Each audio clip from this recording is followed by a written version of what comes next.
Rosa Hervaso is about to have a painful operation involving surgery on her varicose veins. But she's not going to be given any anesthetic. She's following the advice of her surgeon in southern Spain. Dr. Escudero asks a lot of his patients. He gives them complete responsibility for their own well-being and assures each that as long as they believe they will feel no pain, then, even as his scalpel slices away at their flesh, they feel no pain. Cuéntanos algo. Es importante. Rosa is not hypnotized. She chats away with the theatre staff while her veins are being exposed, secure in the hands of a man who insists that the secret of his technique is very simple, just positive thinking. Ángel Escudero works in Valencia, where he was trained as a conventional surgeon. But he was so impressed by several early examples of apparent self-healing that he set up his own clinic to teach what he describes as noisy therapy, which means healing by thinking. It is here that he teaches all patients how to use his special therapy. The first step is a dress rehearsal, in which they learn how to control the stress of being in the theatre. And as one of the first signs of anxiety is a dry mouth, Dr. Escudero insists that they always have a good supply of saliva. If the mouth is moist, he believes, the body can be persuaded that it is not afraid and can act accordingly.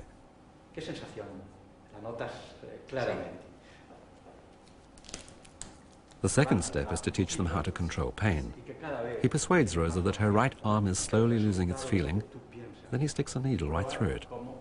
Amazingly, she feels nothing. She removes the needle herself and tries piercing her own arm. And she succeeds, apparently without discomfort. Escudero suggests that she will enjoy the same protection during her entire operation. You don't have to repeat this. Just keep in your mind all the time what I'm telling you. All my body, from my head to my toes, is numb. That is the full extent of her preparation for surgery. The following day, Rosa has her legs sliced open in the theatre without anesthesia. And apparently, without pain. Rosa is just one of many patients all over the world, now being given a dramatic new choice.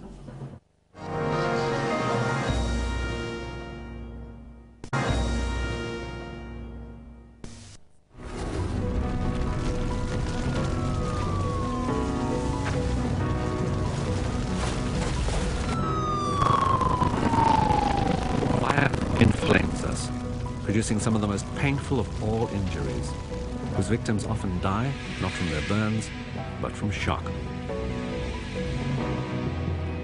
But even those damaged beyond conventional medical care respond remarkably well to simple suggestion.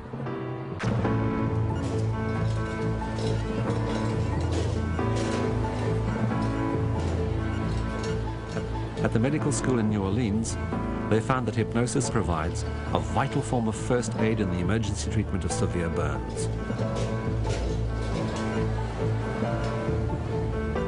Patients who are hypnotized immediately suffer less pain, have fewer post-operative infections, and heal faster than those who are simply anesthetized.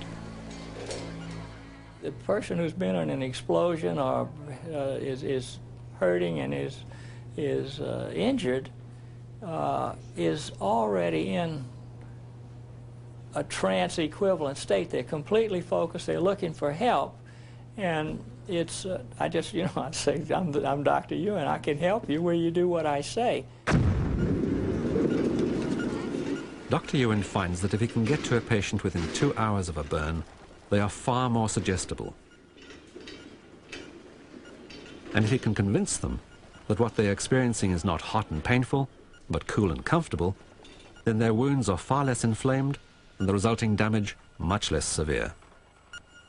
If the patient agrees he will do what I say without testing it through his logical thinking processes, that's the equivalent of a hypnotic induction. That is a condition Dr. Ewan has used to huge advantage in some of his most successful treatments of severely burned patients. patients such as Sammy Locicero. Sammy is a Vietnam War veteran, newly married and working as an electrician. He set out one day from his suburban home in New Orleans to repair a faulty transformer in a factory outside the city. That job changed the entire course of his life. What he found there was a device that wasn't working. No voltage passed through it. So he sidled carefully beneath to take a closer look and discovered that the problem was a simple one. But that was when he got careless. He arched his back to come out and touched the terminals. It hit me in the back of the head, it arced to me, and it put my face against the steel plate, and it just kept arcing. I couldn't get off. And his colleagues couldn't help him. 13,000 volts were flowing through his body, and one touch would have drawn them into the circuit as well. Instead, he had to wait while they ran several hundred yards to find a rope that they could put over his feet to pull him free. And then he passed out. He recovered briefly on the way to the hospital to learn that he was severely burned and almost unrecognizable. I had a T-shirt on, it burned off. I had a chain with a St. Christopher medal. It burned, completely melted.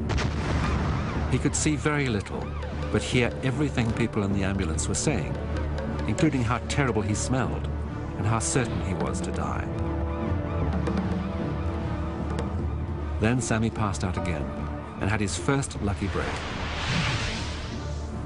The nearest hospital was at the New Orleans Medical School, where he was received by one of the world's leading specialists in the emergency treatment of severe burns. Sammy was very, very badly injured and very badly burned. And he had 60% of his body burned. And really, well, he looked cooked. And that was also when Dabney Ewan began his process of suggestion, inserting himself into Sammy's spontaneous pain-induced trance, establishing rapport, and teaching him step by step how to control his pain. That early hypnotic first aid helped inhibit shock and tissue damage. It turned potentially lethal third-degree burns into treatable second-degree injuries. It also saved Sammy from the scarring and disfigurement such wounds would certainly have produced. He taught me to let my subconscious mind control my body. He said, "You're gonna be okay, you're gonna make it. You got the strength. You can do it." That's what he used to say. You can do it. Your mind can do miracles. The answer, perhaps, is that all pain is in the brain. The body may be wounded, but the head hurts. And somewhere between the two, suggestion and hypnosis seem to set up a barrier to such sensation. I now want you to imagine that you are getting out of the boat and are walking on a small sand beach. You lie down and just start playing. At Charing Cross Hospital in London, Dr. John Williams and his assistants are exploring the possibility that we often practice self-hypnosis, protecting ourselves from some kinds of pain. What we're actually trying to show is whether hypnosis can actually influence the perception of pain. A lot of people may be in a lot of pain, and if we can actually use their own ability to alter the perception of pain, then that can be beneficial to them in their everyday lives. The patient in this experiment is receiving a series of electric pulses to one finger. Some are strong enough to be painful. Her task is to press a button whenever it hurts, and to keep on doing this as she listens to an hypnotic suggestion that she is losing sensation in that hand. Her body continues to be stimulated in a painful way, but her mind is being told that it doesn't hurt, and after a while, it doesn't. She stops pressing the pain button. Is she simply ignoring the pain, or does hypnosis actually stop painful signals from reaching the brain at all? Her quiet brainwave pattern suggests the latter. But many scientists still have doubts about hypnosis. What science is always looking for is an explanation. And because it's so difficult to come up with objective data to prove that hypnosis is the cause, then that is, I would argue, the main reason why it hasn't been used. The connection between pain and suggestion may finally have been revealed at the University of Montreal in Canada. Here they seem to have found hard evidence for the existence of hypnosis. Just to make sure that your head will stay still during this. Some scientists suspect that patients who seem to be hypnotized are just pretending, or just doing what he expects them to do. But the new evidence comes from a positron emission tomography device, better known as a PET scanner. This is a sort of subatomic X-ray that can detect blood flow in a subject and show which parts of the brain are working hardest at any particular moment. The scanner works best with a radioactive tracer. So each subject is fitted with an intravenous line that feeds such a marker directly into their bloodstream. Throughout the scan, so close your eyes. And I just want you to... Dr. Rainville is not a hypnotist. All he does is to read from a prepared script that provides a gentle suggestion to help subjects relax. At a certain moment, however, your eyes will be so tired, so heavy, that you won't be able to keep them open any longer. And it will close. It will simply close. And as he speaks, the device produces a three-dimensional picture of her brain. The use of the PET scanner allows us to see what physiological change occur in the brain after we induce or during the induction of hypnosis. As a measure of the depth of her hypnosis, Dr. Rainville puts the subject's hand into water so hot it would normally be too painful to touch. And he watches to see what response this produces in the brain scan. Okay, so this is the anatomical image of the brain of the subjects.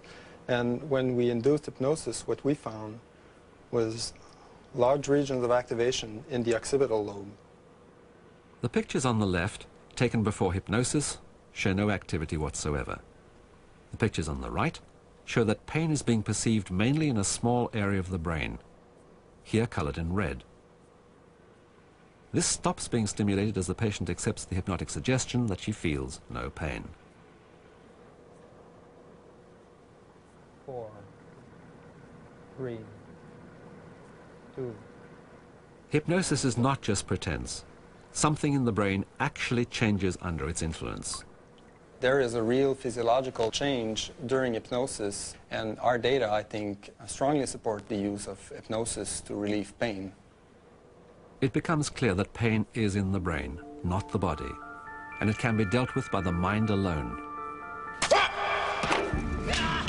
It is also plain that hypnosis makes an effective connection between our mind and our body, and this bridge gives us the chance to do extraordinary things.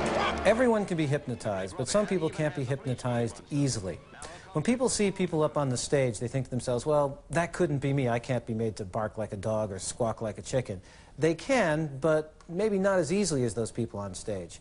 Everybody can be hypnotized. It's only a question of what techniques are necessary for that to occur. Robert Farago believes hypnosis works because right from the moment of birth, the learning centers in our brains are open to suggestions from other people. Okay, close your eyes and imagine that your right hand is a very powerful magnet and your left hand is a piece of metal. My job as a hypnotist is to establish dominance over my clients, over my subjects, and to get them to do what I tell them to do. Now, if they are properly hypnotized, I can take control of their reactive mind, their subconscious, so that they cannot consciously resist what I tell them to do. So if they're hypnotized and I say, every time I look at my watch, you look at yours, then they'll do it. Even if they don't want to. Even if they think it's stupid and silly, then they will do it. And in the same sense, I can say, every time the phone rings, you don't pick up a cigarette. You stay calm and relaxed. So I get control over their mind and I can program them as they want to be programmed. With a series of rhythmic and repetitive instructions, he appeals to the unconscious part of a patient's brain. She doesn't go to sleep. She doesn't lose consciousness, but does become open to his suggestion that she can take control over her own problems.